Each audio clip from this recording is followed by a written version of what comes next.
candidats investis yi nga xamante ne malheureusement dañu am empêchement nekkuñu fi ñu war leen ko yëgal seeni représentant nekk fi muy l'honorable député Déthié Fall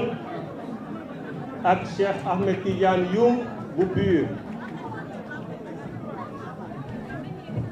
su ñu demee nag ci déclaration bi dañ koy lire en français après ñu traduire ko très rapidement en wolof.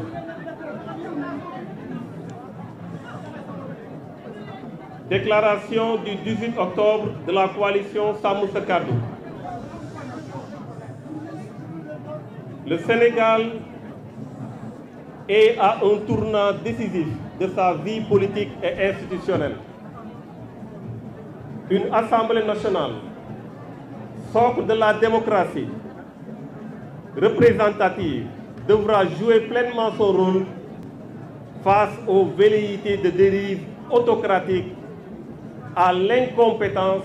et à l'insouciance de nos dirigeants actuels. Nos compatriotes qui croulent sous le poids des difficultés quotidiennes, résultant de l'amateurisme et du populisme de ceux qui nous dirigent, ne pourront compter que sur des représentants dignes pour impulser une nouvelle dynamique et redresser une trajectoire qui nous conduit droit à l'impasse. La coalition Sàmm Sa Kàddu, conduite par des hommes de valeur et des femmes de valeur et de vertu, entend pleinement assumer son rôle de sentinelle et de force de proposition. Une majorité à l'Assemblée nationale est l'unique solution pour freiner les dérives et assurer la stabilité institutionnelle du pays. Les tenants du régime actuel, désireux d'empêcher l'opposition d'obtenir une majorité, brandissent des arguments inopérants qui ne résistent pas face aux engagements fermes et responsables de la coalition Sàmm Sa Kàddu. Ils brandissent une volonté de mettre en place une haute cour de justice. La mise en place de cette cour est déjà prévue par la loi. Sàmm Sa Kàddu mettra en place une haute cour de justice dans le mois qui suit la première réunion de l'Assemblée nationale conformément à la loi. Sàmm Sa Kàddu veillera à ce que la reddition des comptes puisse permettre, le cas échéant, de recouvrer nos deniers publics et qu'elle ne se transforme pas en règlement de compte. Les tenants du régime actuel nous parlent des martyrs, tout en s'abstenant de déclarer de manière ferme que la loi portant amnistie sur les faits liés aux manifestations politiques ayant secoué le pays entre février 2021 et février 2024 sera abrogée. Une attitude hésitante qui a pris racine depuis le vote de cette loi inique. Ils n'ont jamais introduit un recours devant le Conseil constitutionnel pour faire annuler cette loi, à l'image de Khalifa Sall et autres qui avaient introduit un recours après le vote de la loi Ezzan. Sàmm Sa Kàddu s'engage fermement à introduire une proposition de loi d'abrogation de la loi portant amnistie sur les faits liés aux manifestations politiques qui ont secoué le pays entre février 2021 et février 2024. Le régime actuel évoque des risques de blocage en cas de majorité du camp de l'opposition, alors que dans une vidéo virale, la tête de liste PASTEF a clairement déclaré, alors qu'il était dans l'opposition, que, je cite, « donner une majorité à l'opposition ne peut conduire à une situation de blocage ». Il s'est encore dédié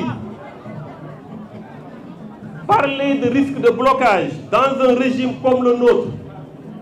c'est méconnaître le mécanisme de la cohabitation qui permet une coexistence institutionnelle permettant d'impulser les changements tant attendus par la population dans une dynamique inclusive. Sàmm Sa Kàddu s'engage à renforcer tous les mécanismes de contrôle de l'action gouvernementale, d'évaluation des politiques publiques et de vote des lois afin de créer les conditions d'une meilleure visibilité des actions parlementaires et gouvernementales au profit de nos compatriotes qui attendent des résultats concrets et aspirent au changement. Sàmm Sa Kàddu s'engage à faire des propositions de loi qui iront dans le sens des intérêts majeurs des populations et en parfaite concertation avec une future majorité composée d'une opposition diversifiée. Sàmm Sa Kàddu restera une sentinelle et une force de proposition afin d'apporter au peuple sénégalais le meilleur de la gouvernance, de la reddition des comptes et de la redevabilité. Je vous remercie. Mbokk yi, fii ñu toll doon na situation bu doy waar bu ñu war a bàyyi xel ci suñu réew. Am na pouvoir boo xam ne dañ ko tuddee le pouvoir législatif te ñi ñuy votel ñi ay député ñu war a teewal askan bi assemblée nationale. Jàpp nañ ne assemblée nationale boobu rek la askan bi yaakaar ndax justice bi ñoom tëju nañu nee nañ def nañ seeni réforme ñu ngi xaar. Exécutif bi gis ngeen ne accaparé nañ ko, xamuñu kuy président ak ku dul président. Benn moo ñu desee muy assemblée nationale. Suñu bàyyee assemblée nationale tëjal nañu buntu Sénégal. Donc assemblée nationale rek moo war a jouer pleinement son rôle pour que fii ñu jëm mu am lu ñuy wax équilibre des pouvoirs. Suñu citoyens yi nga xamante ne ñoom de ñu ngi fi ay jafe-jafe yu méttee te gis ngeen ko. Dund gi seer na, jafe-jafe yi bëri na, ku feebar doo faju, nit ñi pour ñu dugal seen doom yi école sax problème la. Ñooñu nag mënuñu compter lu dul ay dirigeants yi nga xamante ne dañuy dem représenter leen assemblée nationale mu doon ay députés yu digne, mooy aw députés yu am valeur, mooy doon am député yu am ay vertu te mënuñu ko weesu lu dul fii Sàmm Sa Kàddu nga xamante ne ñi ci toog gis ngeen leen wane nañu seen preuve. moo tax jàpp nañ ne nag majorité assemblée nationale rek moo mën a régler problème mu réew mi. Opposition am majorité assemblée nationale. waaye nag ñoom xam nañ ne ci loolu la ñu jëm. pour tere loolu am dañoo commencé di indi ay argument ne ñoom de suñ leen joxul majorité am na loo xamante ne duñ ko mën a def. bokk na ci loolu mooy ñu ne haute cour de justice bi nga xamante ne moo war a juger ñenn ñi comme ministre yi suñu amul majorité duñ ko teg ñu ne leen déedéet teg leen boobu baaxul. ndax ñun ñii Sàmm Sa Kàddu jàpp nañ ne reddition des comptes dafa war a am, jàpp nañ ne képp ku gérer war nañ la saytu, jàpp nañ ne haute cour de justice loi bi teg na ko ba pare te su dee teg nga ko benn justice bu ñuy teg la rek waaye dinañ fexe ba lu ñu bëgg a def muy règlement de compte du am ci réew mi. Justice dina am, haute cour de justice dinañ ko teg suñu toogee waaye règlement de compte du am ci réew mi. te haute cour de justice nag ñu nekkoon ministre ak ñu nekk tey ministre yépp la concerné, képp koo xamante ne jël nga alalu askan bi da nga ko war a delloo askan bi. beneen bi mooy ñoom de dañoo jàpp ne tey suñu doom yi ak suñu frères yi ak suñu sœurs yi nga xamante ne dañ leen a faat ci événement yi am te yàggul saa yu ñu toogee ñu ngi wax ci loolu loolu naqar la bu Sénégal yépp bokk ñun ñëpp am nañ fi ay mbokk yu fi dem waaye dañ leen di wax lu ñuy wax ñoom nañ ko jëfe ba loi d'amnistie boobu di am lan la ñu def pour empêcher loi d'amnistie bi li ñu waroon def yemul rek ci moment vote bi parce que loi Ezzan ba mu amee ku mel ni Khalifa Sall Ababacar Sall nga xamante ne fii la bokk ci coalition bi moom ak ñeneen dañoo dem conseil constitutionnel pour wax leen ne lii loi la boo xam ne dañ ko war a dàq ñoom amoon nañ possibilité dem conseil constitutionnel demuñu conseil constitutionnel moo tax ñun sàmm sa kàddu dañ ne suñu toogee na leer sénégalais yépp que dinañ dugal proposition de loi pour que loi bu amnistie crime yooyu loi boobu ñu dindi ko ba mu set wecc sàmm sa kàddu tamit taxawaay bu mu war a am pour ñu leeral loolu pour képp koo xamante ne def na ci mbir mi yoon teg la loxo sàmm sa kàddu dina ci am taxawaay bu mat sëkk ñu jàpp nag ne régime bi nag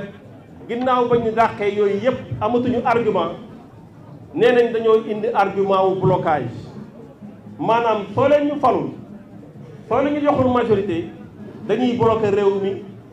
c'est koo xam ne moo jiite seen tête de liste ci boppam vidéo baa ngi fii nee na kenn mënul bloquer Sénégal kenn mënul bloquer Assemblée nationale moom ci boppam moo ne suñu joxee majorité opposition kenn mënul bloquer Assemblée nationale loolu leer na lay boobu nañ ko teg fële waaye wax ko tamit ñàkk xam la ndax majorité su amee ci biir opposition dañuy dem ci li ñuy wax cohabitation lu muy tekki mooy ci biir gouvernement bi ak ci biir parlement bi yépp dafay am ñoo xamante ne dañuy jóge ci kujje gi ñu am seeni programme indi ñee indi seen programme ndax nag réew mi suñ ko bàyyee ci impasse la ñu jëm laaj na sàmm sa kàddu dugal ci loxoom ba nga xamante ne fi ñu jëm du doon koo xamante ne fu doy war la moo tax assemblée nationale soo fa amee majorité indiwul blocage au contraire cohabitation lay indi ñu daal di jàpp nag ne sàmm sa kàddu teewam ci biir assemblée nationale lépp loo xamante ne dafa war a jëm ci l'action gouvernementale ñu contrôler ko war a def ay commission d'enquête parlementaire di leeral mbir yi xam ngeen mbirum Azer bi leerul xam ngeen ne leerul ñoom xam nañ ne leerul dinañ ko leeral ba mu leer xam ngeen ne yeneen problème yi fi am yépp gis ngeen ko ONAS beeg yépp ñu koy nëppal ñoom ci seen bopp ñuy wër plateau yi di ko défendre suñu toogee dinañ ko leeral su amee majorité assemblée nationale dinañ ko leeral lépp loo xam ne mu ngi jëm ci politique d'évaluation des politiques publiques lépp loo xamante mu ngi jëm ci vote loi nan la ñu war a voter ñii toog fii xam ngeen ne am nañu fulla ak fayda buy tax lépp luy war a nekk tegu ci yoon biir assemblée nationale ñu teg ko ci yoon donc coalition sàmm sa kàddu ñooñu mu dajale ñëpp xam nañu ne Sénégal yëpp xam nañ ne engagement yi ñu jël suñu déggee assemblée nationale dinañ ko respecté sàmm sa kàddu tamit li jëm ci proposition de loi nga xamante ne suñu amee majorité parce que ñëpp xam nañ ne lëkkaloo am na muy ay intercoalition suñu amee majorité bi dina doon ñun ak ñeneen waaye taxawaay ñun buñ ci am sàmm sa kàddu mooy lépp luy proposition de loi boo xam ne njëriñu askan bi la dinañ ko saytu avec la nouvelle majorité pour ñu redresser le Sénégal pour ñu defaraat le Sénégal parce que Sénégal daf ñu soxla sàmm sa kàddu dina doon sentinelle taxaw xool xippi suñuy bët ndax ñoom mënuñ ñoo nax mënuñ ñoo tuur lëndëm mënuñ ñoo manipuler lu ñu def xam nañ ko fu ñu jëm xam nañ ko sàmm sa kàddu nag taxawaayam déjà soo xoolee ñu toog autour de la table sentinelle boobu ñu ngi koy jouer rôle boobu dina rawati encore suñu nekkee biir assemblée nationale. sàmm sa kàddu dina nekk une force de proposition ndax dañu bëgg gouvernance boo xam ne dafa leer nañ fii may wax ak yéen kenn xamul budget bi nan la demee mu ngi am une nébuleuse budgétaire kenn xamul nan la ñuy lebee ak ban anam la ñuy lebee dinañ leeral loolu yépp li jëm ci reddition des comptes dinañ fexe ba lépp mu tegu ci yoon waaye aussi dinañ ñëw ci askan bi wax ak ñoom nan lañ leen teewalee ci biir assemblée nationale. asalaamaaleykum wa rahmatullah.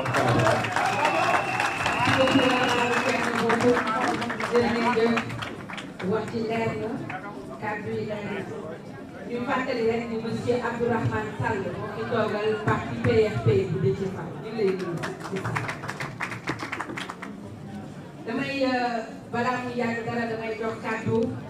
ki nga xam ni mooy l'honorable député Pape Djibril Fall le procurateur chef du pays.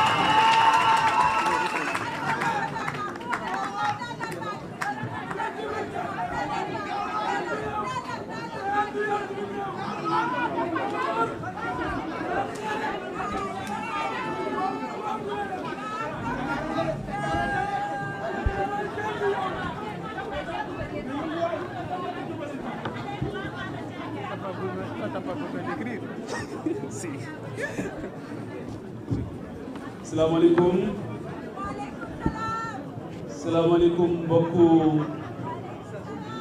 Sénégal ñi nekk ci biir réew mi ak ñi nekk ci bitim réew mi yëpp di jiital ci nuyoo bi ak massawu ak jéggalu leen muy la presse bi nga xamante ni toog nañ ab diir di ñu xaar ñoo ngi leen di sant bu baax ci mobilisation bu exceptionnelle bi ngeen am ngir ñëw taataan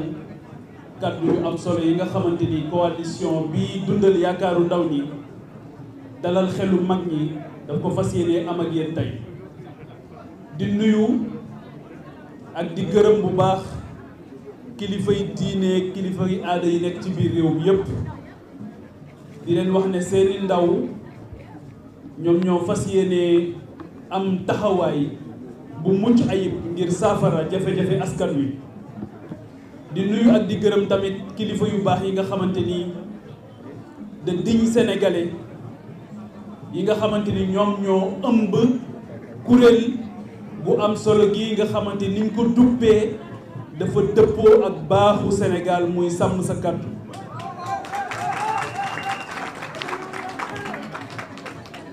ba sénégalais yi amee yaakaar ci 24 mars am ñu dénk réew mi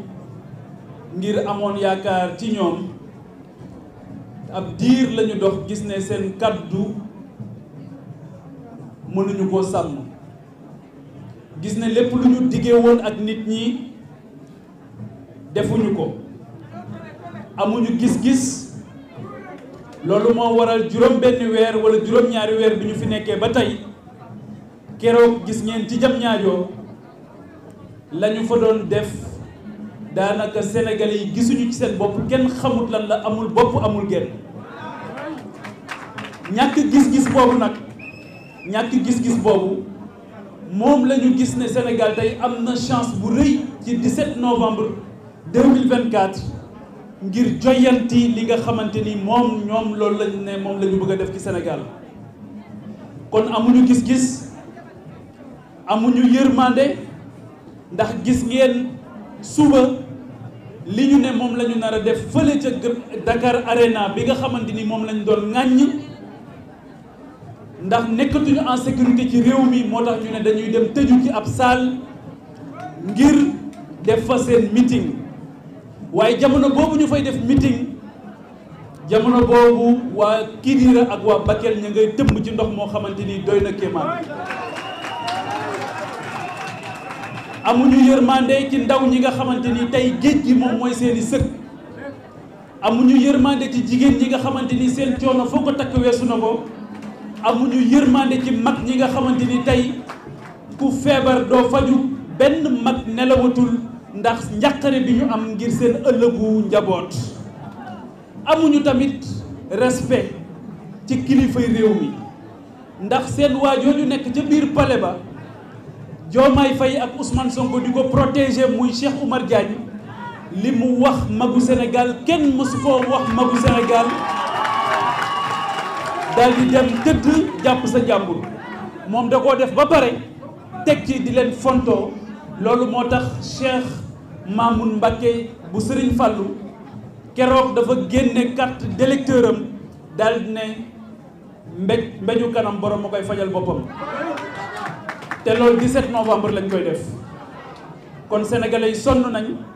sénégalais yi am nañ njàqare sénégalais yi gis nañ ni ñii yorin bu rafet sax mënuñu ko mënuñoo jubuñu mënuñoo jubal mënuñoo jubbanti